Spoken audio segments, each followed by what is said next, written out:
Welcome back to Creasonomics with your host, Mr. Gray. Just want to thank you for tuning in today.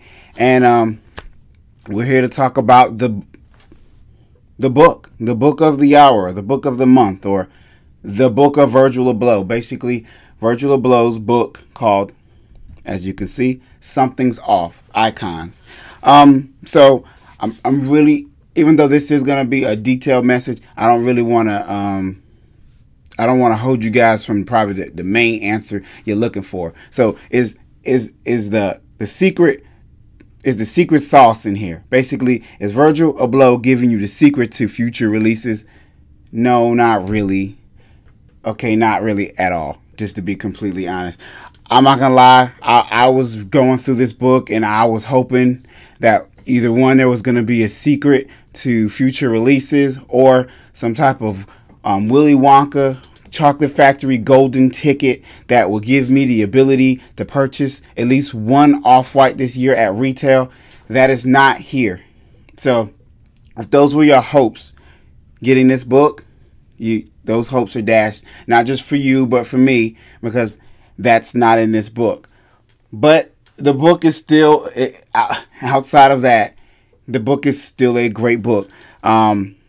For you who haven't bought it, you're probably wondering what's in it. And it's not only just dialogue to read, but it's also it has a lot of his design insight, the inspiration behind how he designed certain things the way he did, or how and why. I mean, messages between him and his team on, let's try this, let's try that. It was actually, it was actually interesting. It was really insightful. You kind of get to see the method to his madness, things you don't know about shoe design. And, it's nothing, I guess I don't think about shoe design. I'm not a design type of person, but as you go through the book and you look at the diagrams of each model that he's worked on, how he's taken it apart, put it back together, tried different colors. I mean, you're like, wow, it's really actually kind of inspirational, just to be completely honest. Reading through the book does make you want to go back and purchase every single Off-White. I only have one Off-White. I did have two. I think I've told a story about that in a previous video. I sold my UNC Off-Whites, which I don't necessarily regret fully. It wasn't the one I wanted. I wanted the first two colors, so it is what it is. Only regret that I sold it too soon. But either way, I used the money to buy another sneaker. Sorry. Anyway, that's what we're not here about. This book does make you want to go back if you had the money and buy every single Off-White that you missed out. Outside of the Waffle Racer and the Vapor Street, those were kind of trash. Just to be kind of honest. There was one more that I didn't like. It's that one, I think it had like those little round circles on it or whatever. I forgot what it is. I should know. But other than that, they were all pretty much fire. I mean, if you didn't like one, a lot of times it was just because you didn't like the colorway. But the design on pretty much every one that Virgil has worked on was pretty flawless. So as I was reading through the book, I'm gonna be honest with you.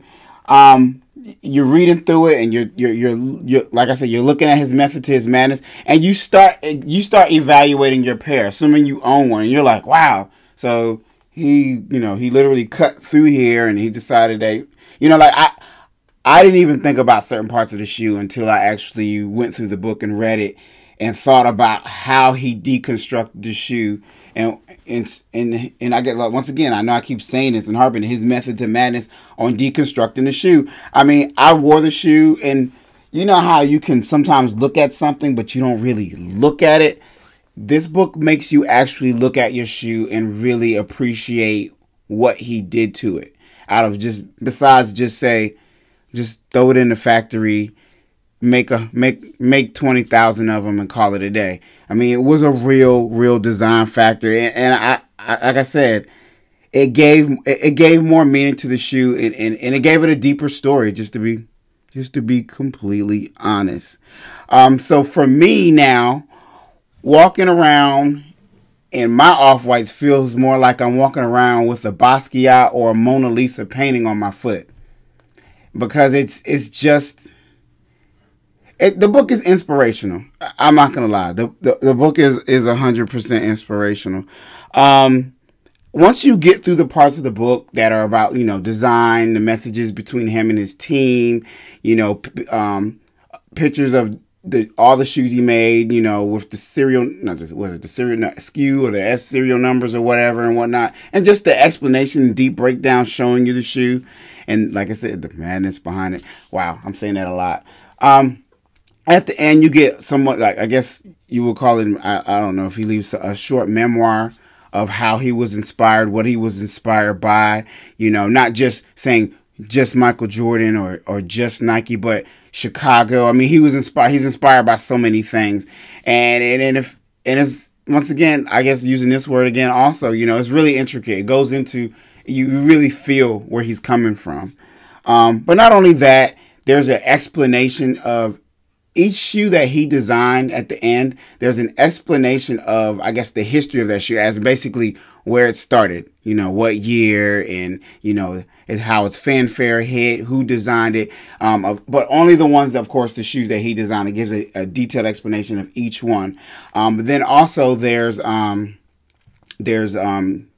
descriptions of every person at Nike, every notable person at Nike, one or people he's admired at Nike or / worked with. Also outside of Nike, there's I think there's a name or two, at least one name, maybe more than that, of people outside of Nike that he's worked with. It's and what else is in there? Oh, I almost missed that. And this is one part of the descriptions at the end of the book that I guess were interesting to me. So it gives you several industry product design terms in their terminology or the lingo of the product design, like terms like, I don't know, like the names on the shoe, because he gave, everything on the shoe. I don't even know where I put the darn, oh, it's right here. He's got there's a name for all this stuff, even like this here, to the type of stitching he did, to, this part where he cut out this, there's names to that. So he's given the names of different, design terminology, but he's also given sneakerhead or sneaker culture lingo in the description of that lingo.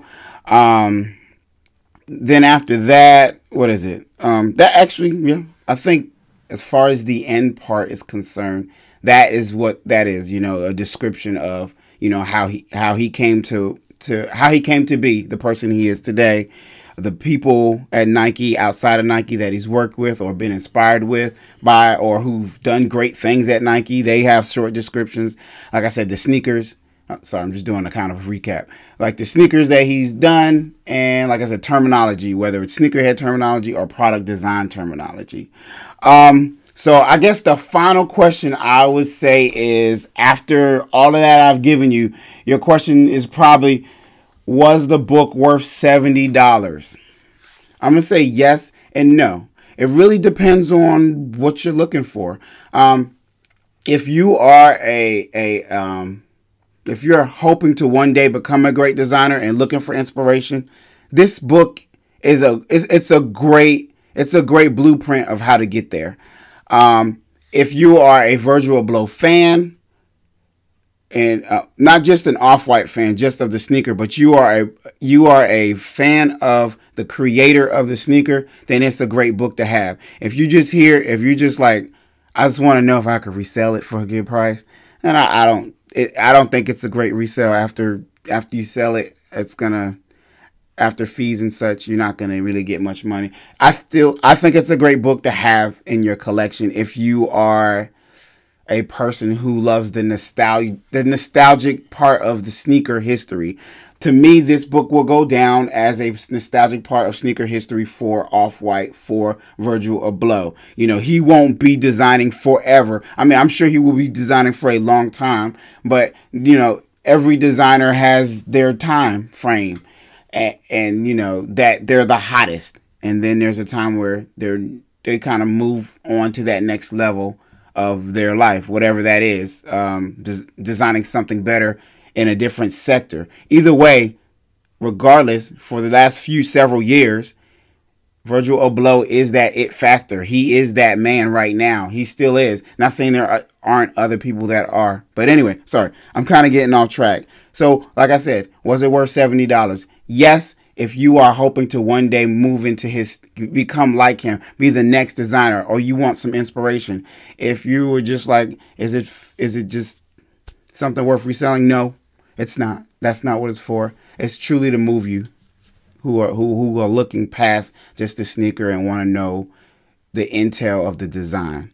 So I think I've given a pretty good explanation of how I feel about the book. I think it's worth getting. I'm not sure where I'm going to put it. It's a large book, so I have to figure that part out. But either way, I hope that something that I've explained today about the book hopefully inspires you to go get it for yourself. Even if it's not offered any longer on the Sneakers app, if you go into where you bought the sneaker, or where you can buy the sneaker on the Sneakers app, and you scroll down, there's a list of several black-owned stores that you can purchase it from in the United States. And, well, as far as I know, in the United States, I actually purchased mine from, I believe, Lower East Coast and Miami, Florida. I believe it's Miami. Either way, it got here pretty quickly. I actually had this book the day it came out on or the day it was purchasable at Sneakers. So that was pretty awesome. It got here pretty quickly. So anyway, I just want to thank you guys for tuning in, and enjoy the rest of your day. Mr. Gray out.